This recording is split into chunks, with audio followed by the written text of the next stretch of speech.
We think and we've been told that global instant communication is a modern times invention. But in 75 BC, there was an ancient civilization known as the Nephites that was instantly publishing messages to millions of people. And people often overlook this, but the following verses from the Book of Mormon that I'm going to share with you prove that the Nephites, this ancient civilization in ancient times, indeed had this type of technology similar to Facebook, where you can instantly publish a message to millions of people. Alma 30:57 right here, for example, and we'll come back to the scripture a little later. I want to lay some foundation first, but this scripture says that there was a message immediately published throughout all the land, and that the proclamation, the message, was sent forth by the chief judge to all the people in the land.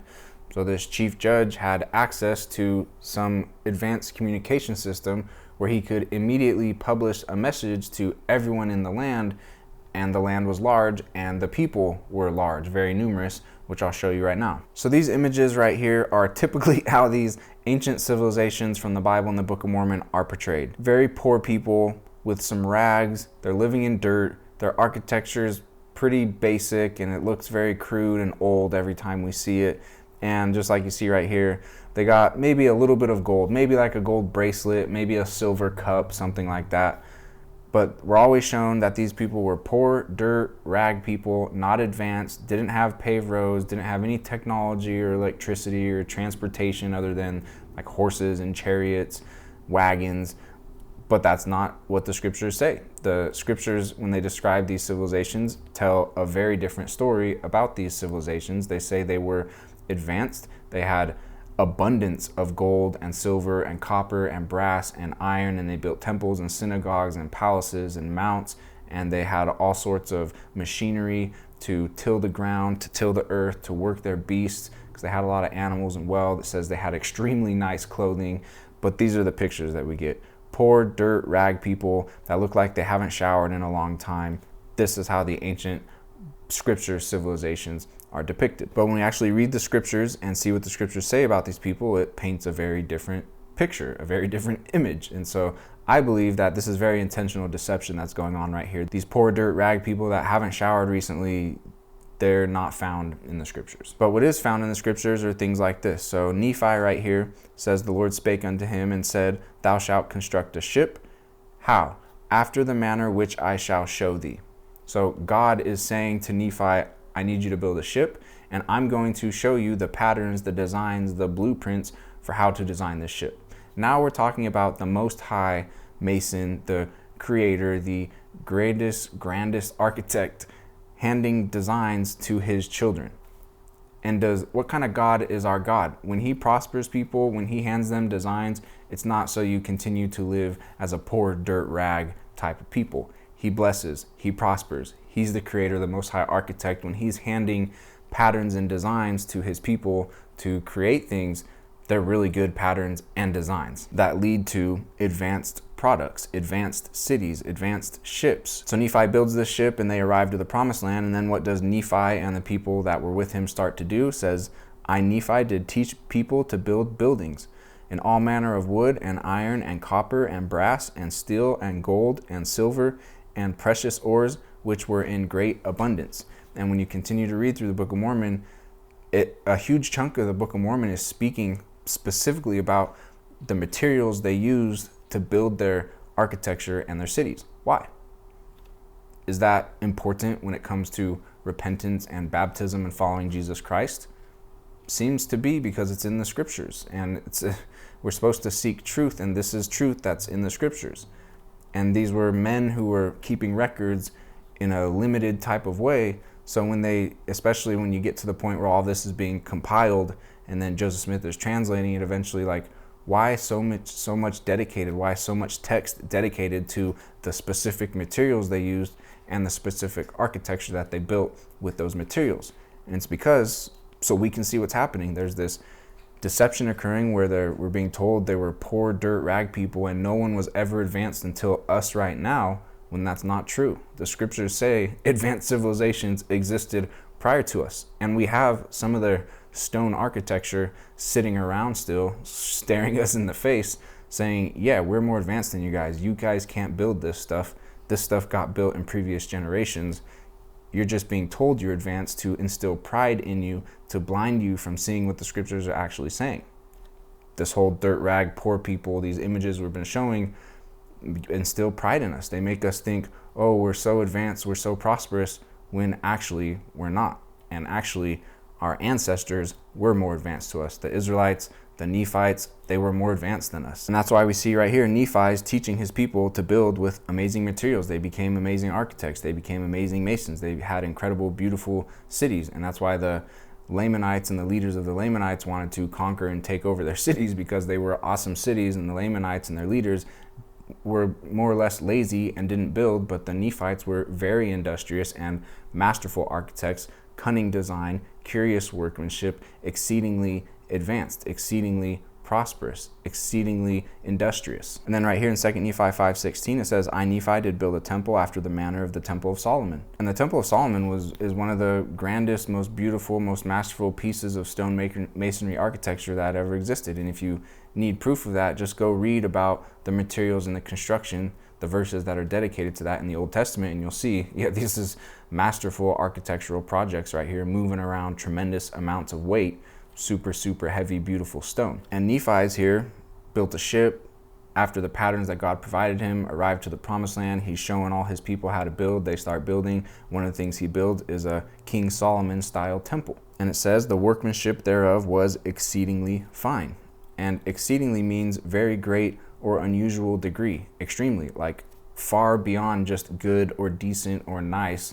It says like exceedingly advanced workmanship. And the original design for King Solomon's temple, where did that come from? Came straight from God. 1 Chronicles 28:19 said, David, the Lord made me understand in writing by his hand upon me, even all the works of this pattern. God handed David specific patterns, designs, blueprints as the Most High architect, as the creator for how he wanted his temple built.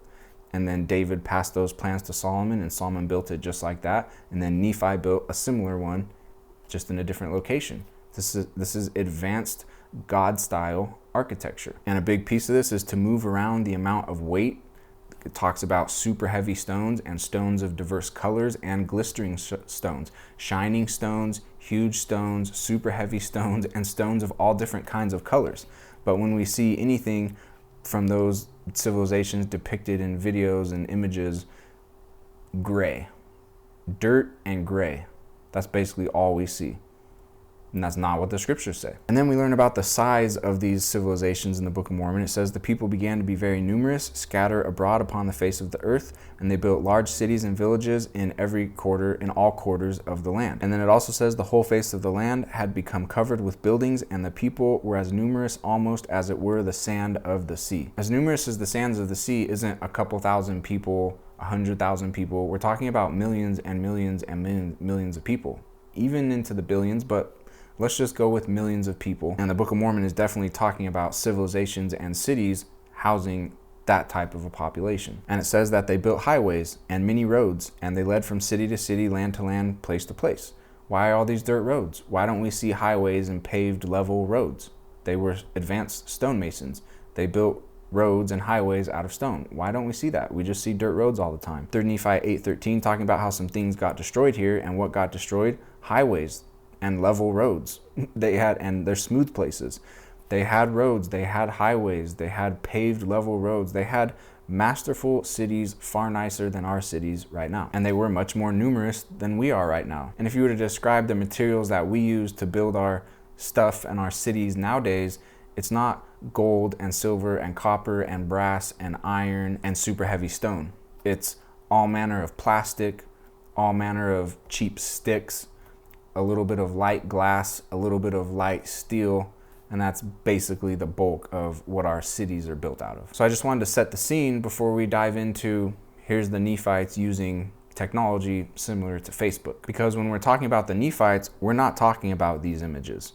We're not talking about people living in dirt and people wearing rags and people needing to take a shower. We're talking about extremely advanced patterns being handed to them straight from God for how to build things, and the materials that they were using to build things were extremely heavy and extremely nice materials. And their cities were big and beautiful and clean and colorful, with paved roads, and their clothing was extremely advanced and extremely fine and extremely nice, and they were definitely well showered. And then we read in Alma 30:57 right here that the Nephites had some sort of technology similar to Facebook to be able to immediately publish a message to all the people in all the land. And those are the two specific words it uses: immediately published. And when you go on Facebook, that's actually what it's called. You publish a post to your audience, to the people, and it can reach a bunch of people instantly. So when it's talking about a message being immediately published throughout all the land, how? That has to be some sort of technology, some sort of advanced communication network with infrastructure already in place. Because how we're trained to think about things is this picture right here. And how does a message get immediately published to all these people in this type of a situation? It doesn't. What we're told is that they wrote everything down on scrolls. So how are you immediately publishing a message on a scroll, written on scrolls, throughout all the land to all the people immediately? They didn't just write down a bunch of scrolls, jump on horseback, rode their horses on all the highways, and that's how they distributed the message to everybody.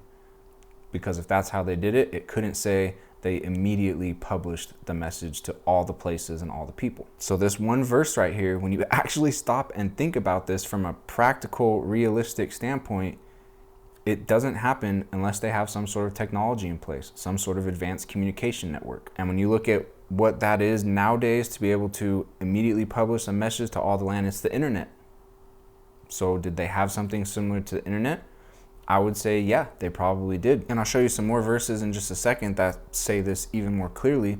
But if we look at this image right here, let's talk infrastructure for a second, because if there's a message getting sent out to everybody in a bunch of different places, then there's some sort of infrastructure that has to be in place.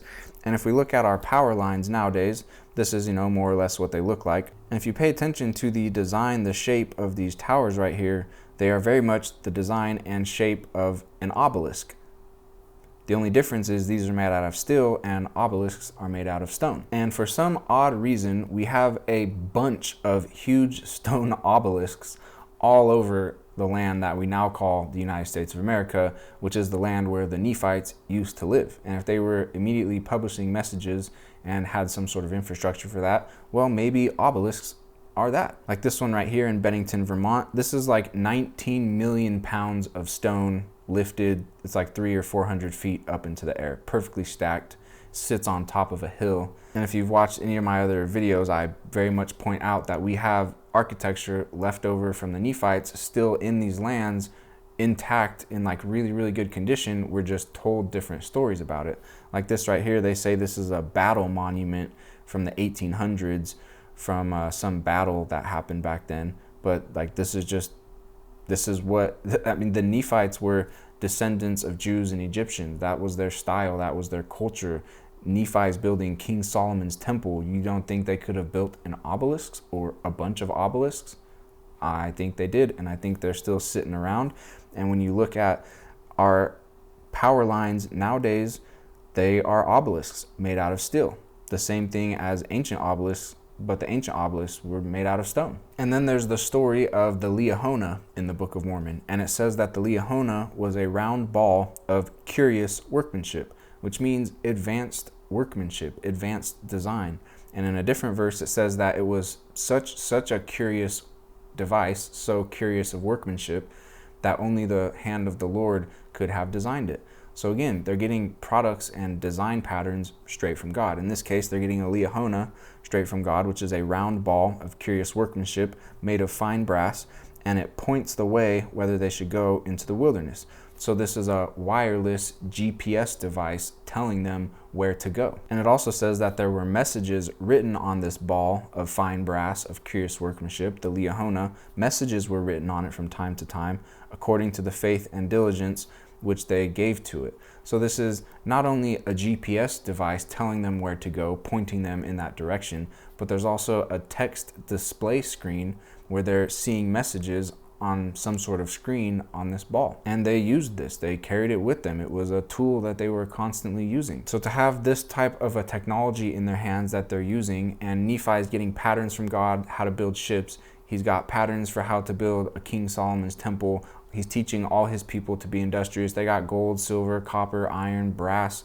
in abundance, and they're exceedingly skilled at turning these materials into products and cities. Then of course, in one way or another, they were reverse engineering this Liahona and how it worked and how it operated. Or maybe they didn't even reverse engineer it. Maybe Nephi just asked God, hey, can you tell me more about how this device works? Is there some sort of way we could create something similar? And then later on in the story, we learn that they're immediately publishing messages throughout all the land to all the people with no delay. It's immediate. Well, that's some sort of wireless internet technology, something along those lines. So I think it's pretty obvious when you read the scriptures for what they're actually saying, and you slow down and read the parts that we skip over a lot of the times. It's explaining that these were advanced civilizations, advanced people, and we're not more advanced to them. And you can see evidence of the most advanced stuff that we have nowadays. You can see the evidence and the proof that the civilizations from the scriptures, they had similar stuff also. How else are you publishing a message immediately throughout all the land? And that's not some crazy thing, because they have this device where they're getting messages wirelessly from God on this piece of fine brass of exceedingly curious workmanship. So once again, these pictures that we see right here, they're deceptive. They're not true. They're not accurate. Just according to the text in the scriptures, they are extremely inaccurate, false pictures of what these people looked like, what their cities looked like, and how they used to live.